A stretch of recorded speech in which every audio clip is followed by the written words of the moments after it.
We have another amazing artist coming up here, Jimmy Ramirez, who's going to talk about, there you go, talking about tools for liberation, a talk on arts and ecology learnings from the Venice Biennale.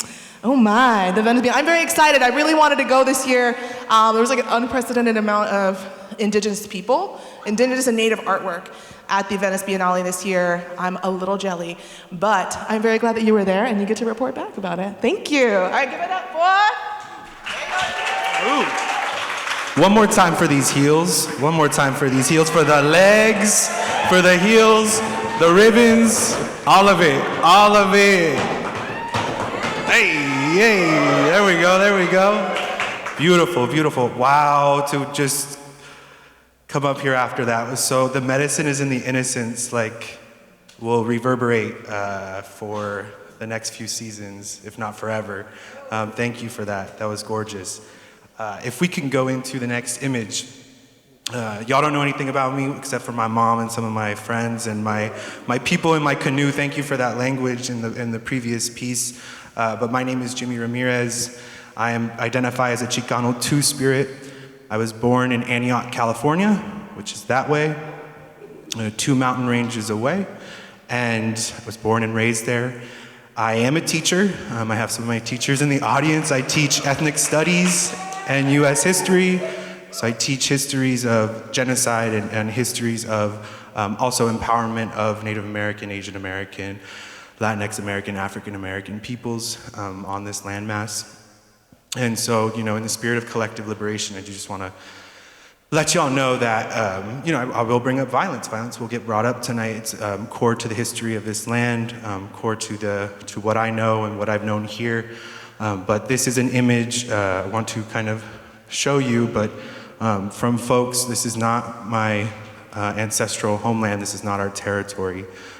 We are a guest here, and from what I've learned from folk who call this place home, ancestral home, one thing I always like to illuminate is the California, you know, whatever California is, but the poppy, right? And how on this land, from what I've heard from first folk who've been so generous to share, is that, you know, pre-contact people would sing to one another here. And I think that's so beautiful and kind of has been lost in kind of how, and thank you for singing to us, and thank you, but that has been lost. And I do want to acknowledge that, you know, in 1851, the first governor of this state stated a war of extermination against first people, against indigenous people on this land. And so the wagon wheel being a, you know, in this image, being a tool and being a weapon of colonization. And so the photo at the center featuring one of my comrades and all of this, Elizabeth Garcia, you know, I am a trained filmmaker and, you know, trained sound kind of documentarian, and, you know, looking at the camera, you know, when we talk about the camera, we say capture, we say, we talk about it as a weapon. And so in my kind of, I am attending a tribal college, which I'll get to right now, but in kind of the spirit of decoloniality, as, you know, an action, as an aspiration, looking at the camera as a tool, looking at it as a weapon, how indigenous people can reclaim it is in my thoughts. This photo was just taken in where I deposit a lot of my sorrows in the Fruit Vale. My family, we have histories of empowerment and violence there in Oakland, but if we can go to next image. So I want to ground the talk tonight in tools for liberation. So my tools that I'm going to give you, that I'm not give, but, you know, that I've been thinking about. But nourishment, opacity, and kinship are really top of mind for me. I really want this to be generative and kind of walk away with some tools, because when I think of liberation within the indigenous context, the conversation seems like it's at sovereign, and I would love to see us kind of liberate. What does that look like is kind of what I've been in my thinking. If we go next slide, next image. It's so important for me to kind of talk about liberation. I feel liberation in my grandmother's living room in her trailer, when she tells me she's proud of me, when she cooks me her tamales. Like, that to me is liberation. And so when people ask where I'm from, our family, my grandmother was born in Kansas and arrived to the Bay Area after her mother's sister was taken, went missing, Rosa Pearl, and she followed crops all the way up here. And so when people ask me where I'm from, I say I'm from the womb of Mary Helen Gitana Chacon, and also from my mother's womb, who's in the audience today, and just kind of the beauty and the being from that, but also just so grateful. So it's also her birthday today, so I love her. If we go next slide, it is, yeah, so I love her so much. But context for what I'm coming up here and discussing, kind of where these tools for liberation came from, right? Like I feel like in a lot of our belief systems, our thoughts, we go on trips and we kind of have things to share. So this is from a trip that BAAITS so lovingly supported me with. As a teacher, I have finite resources, and I'm just so grateful to everybody involved for this. But this is Shani Christie Hooper. The piece that I'm wearing tonight was designed by her. Shout out her. But this is a bunch of us Native folk went across the Atlantic and went for the Venice Biennale. And this is my buddy Matt. This is my crew right here. But Matthew Bahe, Cedar Elford White, Riley Yazzie, you'll see some of his work, but Navajo folk who told me to list my, Matthew said to list my photo for $800. I got a deal for $600 tonight. So if we can go to the next image, but this was just so much joy, so much beauty. Jeffrey Gibson, who exhibited the previous artist's work, right, at the center here, just kind of to be able to witness this and see indigenous brilliance and beauty take up the entire United States pavilion, right? So Jeffrey Gibson, Kathleen Ash Milby at the center here, but so I got to go to Venice, so this is kind of my trip I'm gonna bring you on for a little bit. If we can go next slide. There's these images of joy. Viola LeBeau, notable California native artist. She should be on your radar. There we go. Yeah, Viola, what's up? But really, like, just the scale of the art there was gorgeous. And what is that? One thing I'm thinking is, Viola LeBeau, how come she doesn't have a budget that big for the city of San Francisco, right? How do we get, how do we get larger budgets for artists is top of mind. If we go next slide. These waterways really spoke to me. There was like something haunted and something odd that kind of came up there, but you really couldn't avoid, being an indigenous person, not being a tourist, right? So like I did feel like a tourist. I felt, where is the ground? Like where's no ground? I'm like walking in Game of Thrones. It made little to no sense. And so felt like this just topsy-turvy experience with just such beautiful souls, beautiful people. If we go next slide. To really sit and to, be challenged by that, but also to this photo on the bottom right is from the West Bank's exhibition, The Collateral. So for those who don't know the Venice Biennale, countries exhibit in kind of a Disneyland fashion. And so you'll have the Japanese pavilion, the United States pavilion, the Israel pavilion, right? You'll have these notions of statehood that present themselves and their artwork at the forefront. Then you'll have collateral exhibitions, right? Like the West Bank, right, which are not in the main center, right? I wonder, where is the collateral event for Navajo Nation, for Muwekma, for Ohlone peoples, right? Where's the representation for sovereign nations here? Next slide. So my first tool, just to get into this, nourishment, a tool and remedy for hunger. This feels like we live in a very hungry society, but if we go next slide. This is Avis Charlie right here in the top right, but nourishment, I've never heard so many giggles in my life on this trip, and I think I heard them and I feel them tonight, right? This nourishment of when I tell my mom about a friend 2 months from now and she's like, oh, she's at the show, but this nourishment, this gathering that was just so powerful. If we can go to next image. But so I was grateful to be part of a performance there. And the performance centered on the kitchen table. And the kitchen table, I want to acknowledge, can also be a site of violence for a lot of people, right? But the kitchen table in this context was a site of nourishment, a site of love. And so to bring that indigenous kitchen table to Venice, right, and to exhibit them in front of Jeffrey Gibson's work was just absolutely stunning. Chanel Gallagher right there, up there. If we can go next slide.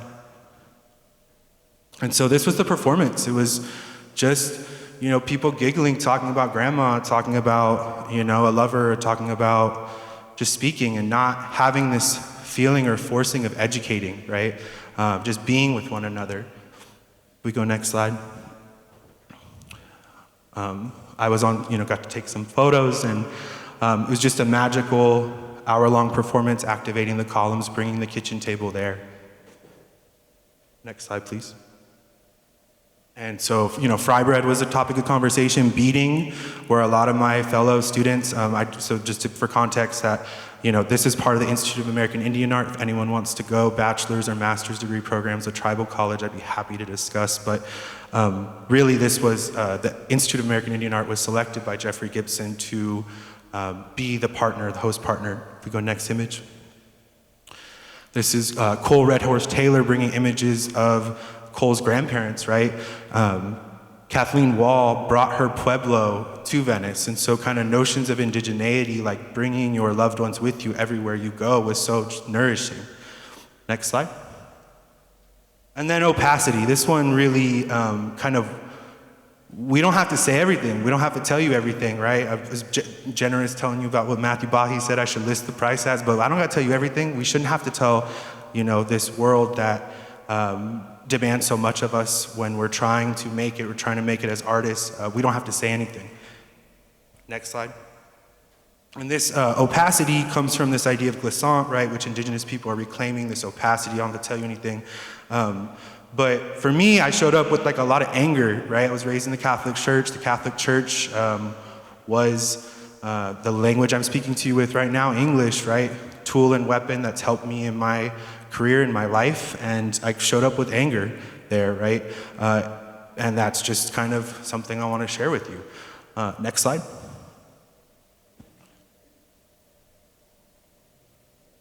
So, we were tourists, but if we go next slide.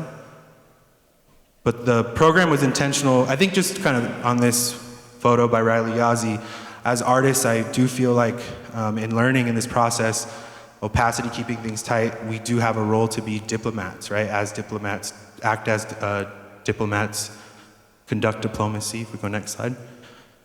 But the program was really intentional about us going with Venetians. So we actually went and we communed, broke bread with actual Venetians, right? These are the ancestors who invented the doctrine of discovery, right? Who endowed the Catholic Church to come here and build missions and build them up and down Alta, right? So very, very trippy experience. If we go next slide. But yeah, a lot of beauty. I call this photo upside down because when we were there, we were talking to Venetians and they're showing us their botanicals and we're talking about our botanicals, and it's this interesting exchange of indigeneity, right?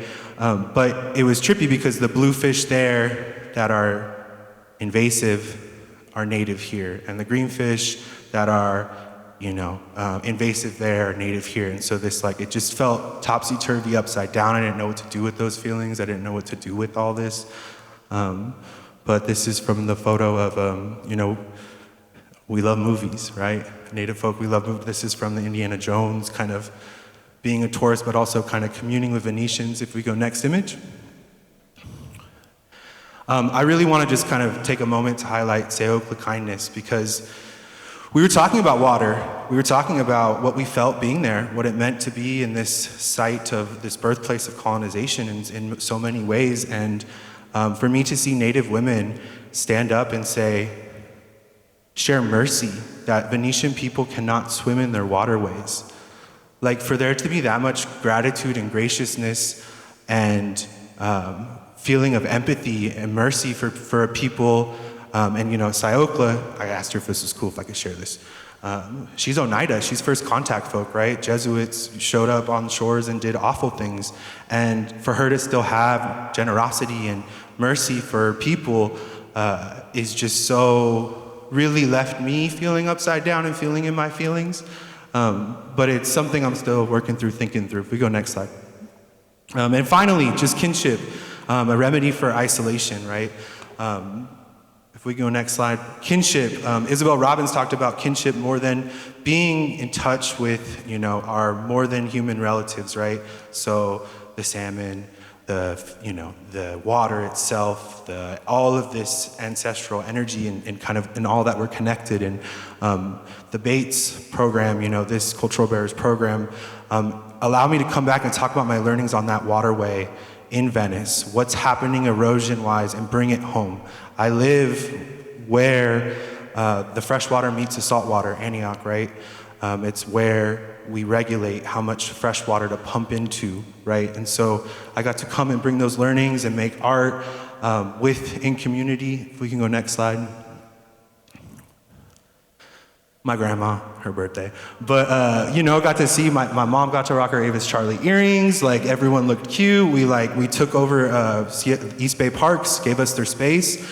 This has resulted in a Tule Root initiative, a project where we're trying to promote arts and ecology across intergenerational people out in Antioch, Oakley, Brentwood. If we go next slide. I don't know what they're talking about. That's my mom, that's my grandfather and my grandmother. And then next slide, my kin. But we got to here in this photo, right? We did these blocks for Miwok, right? That's the land that we're on. And we kind of got to play with the wind and the wind as medium and really just kind of make these honor the land, the Tule. This is my sister here. If we can go next slide. And just bring our, honor the land and the waterways there in the way that, Seokla, like her honoring, her mercy, her love. I wanted to bring that home. If we go next slide. It's my sister. She's a tattoo artist as well.